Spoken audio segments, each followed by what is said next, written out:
네, 작지만 강한 스몰캡 찾아보도록 하겠습니다. 이재모 독립리서치 아리스 대표와 함께합니다. 어서 오세요. 반갑습니다. 네, 안녕하세요. 자, 오늘의 토픽 종목 어떤 종목일까요? 바로 공개해 보도록 하죠.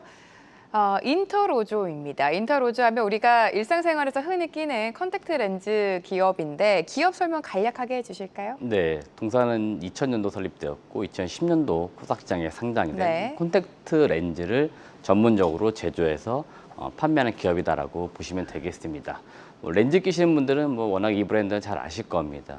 클라렌이라는 브랜드가 있고, 네. 클라렌 원데이, 클라렌 오토오토에서 클라렌이라는 가장 메인 브랜드를 가지고 데일리든 일주일 단위든 또 30일이든 이렇게 기간에 따라 또는 색깔 들어가 있는 것들은 컬러 렌즈에서 이런 식으로 렌즈를 주력으로 해서 판매하는 업체다라고 보시면 되겠고요. 주요 이제 본사하고 공장은 저도 직접 다녀왔지만 평택에 위치하고 있고요. 최근에는 3공장, S관이라고 부르고 있는데요. 스마트 팩토리 이런 것들도 나름대로 명시한 부분도 있는데 3공장까지 준공을 하면서 계속적으로 견실하게 커가고 있는 기업이다라고 보시면 되겠습니다. 네, 인터로조가 사실 지난해 4월 매매 거래가 정지가 된 이 상황이 있었습니다. 매매가 정지된 이유와 함께 배경도 좀 들어봐야 될 것 같아요. 네, 동사 네. 일단 결론부터 말씀드리면 작년 4월 정도에서 거래 정지가 됐고 네. 그다음에 올해죠. 5월 13일자로 해서 거래가 다시 해제가 됐습니다. 그래서 지금 아주 활발하게 거래가 진행이 되고 있고요. 거래가 정지됐던 어떤 배경, 근본적인 이유는 이제 지정감사, 그러니까 회계 이슈라고 보시면 되겠습니다. 그래서 재고 문제하고 매출 인식의 불확실성 이 두 가지 때문에 회계 감사로부터 감사 의견 거절을 받은 거죠. 네. 그래서 거래 정지 사유가 됐기 때문에 거래 정지가 됐던 거고요. 지난 한 1년간 회사 나름대로 다시 잘 풀어냈습니다. 그래서 재고 목록도 회사가 설명해 주기로는 거의 사원 피지 잘할 정도로 목록도 만들었고, 그래서 재고에 대한 문제도 털어냈고, 그다음에 매출의 불확실성도 해소하면서 매출이 어느 정도 다시 정상화됐다라고 인정을 받았기 때문에 회계감사가 다시 의견을 이제 제대로 준 거죠. 그렇기 때문에 거래가 다시 재개가 시작됐다라고 보시면 되고, 지금은 아주 정상적인 기업이다라고 보시면 되겠고요. 회사 나름대로 약간 시장에 우회가 물론 있겠지만 억울함 측면도 분명히 있을 겁니다. 왜냐하면 보통 이 지정감사 받는 경우 저희끼리 얘기지만 회계사의 회계법인들이 일정도 약간의 갑질 비슷한 것들 하는 게 있습니다. 왜냐하면 새롭게 들어가기 때문에 좀 까다롭게 보는 거죠. 그래서 기존에 했던 것들을 좀 달리 까다롭게 보다 보니 심사를 하다 보니까 미처 준비가 안 된 부분도 있다라고 이야기를 하고 있습니다. 그만큼 거래 정지 당할 게 우리가 뭐가 있냐 할 정도로 억울하다 했지만 지금은 여튼 다 해소가 됐기 때문에 완벽하게 그 문제는 해결됐다라고 보시면 되겠습니다. 네, 지난해 4월에 거래가 정지가 됐고 올해 5월에 다시금 재개가 됐습니다. 장기간 동안 거래가 정지된 만큼 이제 좀 모멘텀을 받아갈 시기인 것 같은데요. 투자 포인트 바로 만나보도록 하겠습니다. 인터로조의 투자 포인트 영업이익률이 건조하다. 앞서서 컨택렌즈 말씀해 주셨는데 국내뿐만이 아니라 해외 시장에서도 좀 선점을 하고 있죠. 네, 맞습니다. 네. 일단 기본적으로 동사 같은 경우에는 매출 비중에서 수출 비중이 85%, 네. 출이 아주 압도적으로 많습니다. 그리고 국내 매출은 사실은 그렇게 큰 편은 아니기 때문에 향후에도 성장 포인트는 해외 쪽에 두고 보시면 좋을 것 같고요. 아직은 주력 제품이 글로벌 기업들하고 약간 다르게 컬러 렌즈라고 보시면 되겠습니다. 그래서 이 컬러 렌즈가 주력 이제 제품인데요.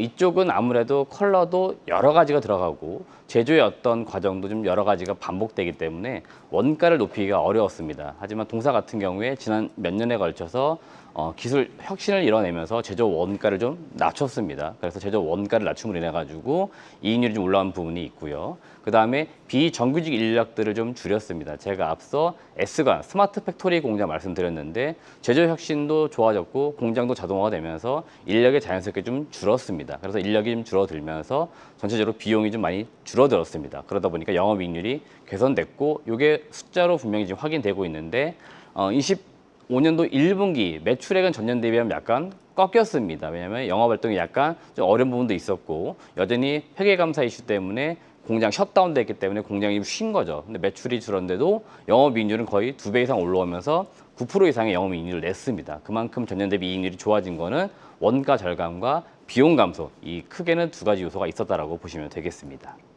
네, 다음 키워드까지 살펴보도록 하겠습니다. 영업이익률이 꾸준한 상승 추세를 가고 있고 혁신과 해외를 공략하고 있다라고 말씀해 주셨는데 해외 시장에서 앞서 말씀해 주신 컬러 렌즈의 인기가 좀 어마어마하다고 합니다. 네, 맞습니다. 지금은 이제 컬러 렌즈가 주력이긴 한데요. 동사는 이제 클리어 렌즈 쪽으로 많이 가려고 합니다. 클리어 렌즈는 어떻게 보면 대량 양산이 좀 수월한 그런 제품인데 네. 이쪽은 아무래도 글로벌 메이저 업체들이 거의 시장을 사실은 꽉 잡고 있습니다. 동사가 여튼 후발주자로서 계속 들어가는 노력들을 하려고 하는 거고요. 일단 유럽 같은 경우에는 지금 2개 업체에 PB 제품을 공급하는 거 지금 내부 테스트를 진행 중에 있습니다. 그래서 만약이라도 이 2개 업체 중에 한 곳만 사실은 들어가게 되더라도 PB 제품이다 보니까 대량의 물품을 공급할 수 있게 되는 어떤 과정이 나올 것으로 보이고요. 미국 같은 경우에 지금 26년도 2월 달 미국 FDA로부터 승인 받을 것으로 예상되는 지금 임상이 진행 중에 있습니다. 역시나 미국 같은 경우는 메이저 업체 중심으로 공급하는 것들을 지금 논의하는 겁니다. 실제로 OEM이라고 많이 표현들을 하죠. 그러니까 브랜드는 브랜드사 건데 실제 만드는 거는 우리 인터로즈가 만드는 거죠. 이렇게 해서 공급하는 형태가 나올 것으로 보이고요. 일본 시장도 굉장히 큰 시장이라고 합니다. 그래서 미국의 어떤 레퍼런스를 가지고 다시 일본까지 진출하는 그런 로드맵을 그리고 있기 때문에 전반적으로 지금 컬러 렌즈 비중이 한 80% 이상인데요. 이거를 좀 맞춰가지고 26년, 27년 갔을 때는 컬러 렌즈와 넌 컬러, 그러니까 클리어 렌즈의 비중을 5대5 정도 비중으로 맞추겠다. 그러면 자연스럽게 이 클리어 렌즈 쪽, 난 컬러 렌즈 쪽은 이익률이 높기 때문에 우리가 영업 마진도 잘하면 OP 마진 30%까지도 갈 수 있다. 이렇게 이야기를 하고 있기 때문에 매출과 수익성 모두 개선을 시키겠다. 이런 지금 로드맵을 그리고 있습니다. 네, 실적도 중요하게 될 텐데요. 올해 연간 최대 매출액과 영업이익이 좀 전망이 된다고 합니다. 실적 측면도 좀 체크해 주실까요? 네, 우선 매출액만 놓고 보면 연간 최대 매출 예상이 되고 있습니다. 매출액은 1,350억, 네. 영업이익 같은 경우 260억 정도 예상이 되고 있고요. 이거는 5월 2일자로 해서 공정공시했기 때문에 여러분들이 다트, 전자공시 시스템에 들어가시면은 실제 영업 전망을 보실 수 있겠고요.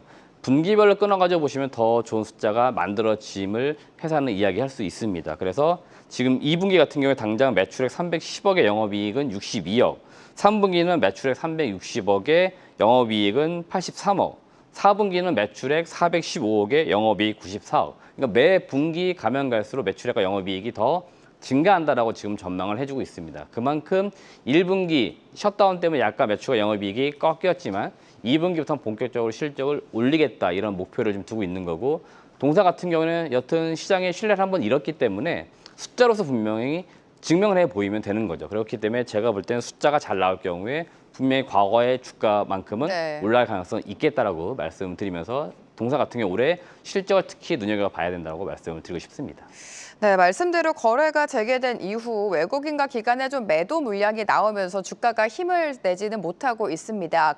앞으로의 주가 측면 전략 어떻게 세워주실까요? 네, 동사가 이제 거래가 재개되면서 그동안 소위 말하는 대기 물량이 좀 있었겠죠. 네, 왜냐면 네. 1년간 매매를 못했기 때문에 거래만 되면은 내가 매도해야겠다 이런 물량이 있었습니다. 이거는 기관 쪽 물량도 굉장히 많았고요. 사실 국민연금도 동사 지분 7%를 가지고 있습니다. 국민연금도 이렇게 약간 물렸던 거죠. 그래서 이런 물량들이 거래가 재개되면서 혹시라도 대량으로 쏟아지게 되면은 주가가 밀리지 않겠나 해서 동사가 나름대로 방어책을 세운 게 자사주 취득이었습니다. 그래서 거래 재개와 함께 150억 규모의 자사주 취득을 하면서 지금은 예상보다는 급락이 나오지 않고 주가가 잘 지금 견조하게 횡보하면서 옆으로 가고 있는데요. 앞서 말씀드린 것처럼 실적이 결국 동사 주가의 핵심 키입니다. 그래서 제가 볼 때는 2분기, 3분기, 4분기 가면 가서 실적은 좋아질 거기 때문에 주가만 놓고 볼 때는 지금이 가장 바닥권일 가능성이 높아요. 그래서 17,000원, 16,000원대 거래가 되고 있는데 이 가격대에서 실적 나옴과 함께 향후 전망이 좋다는 이야기들 나오면은 주가는 계속해서 우상향하는 그런 그림이 예상이 됩니다. 네, 앞으로의 추가 상승 여력이 충분하다라고 분석해 주신 만큼 인터로조의 주가 추이 살펴보도록 하겠습니다. 오늘 이재모 대표와 함께했습니다. 고맙습니다. 계속해서 다양한 경제 이슈를 알고 싶다면 구독과 좋아요, 알림 설정 부탁드립니다. AI 캐스터 권미정이었습니다.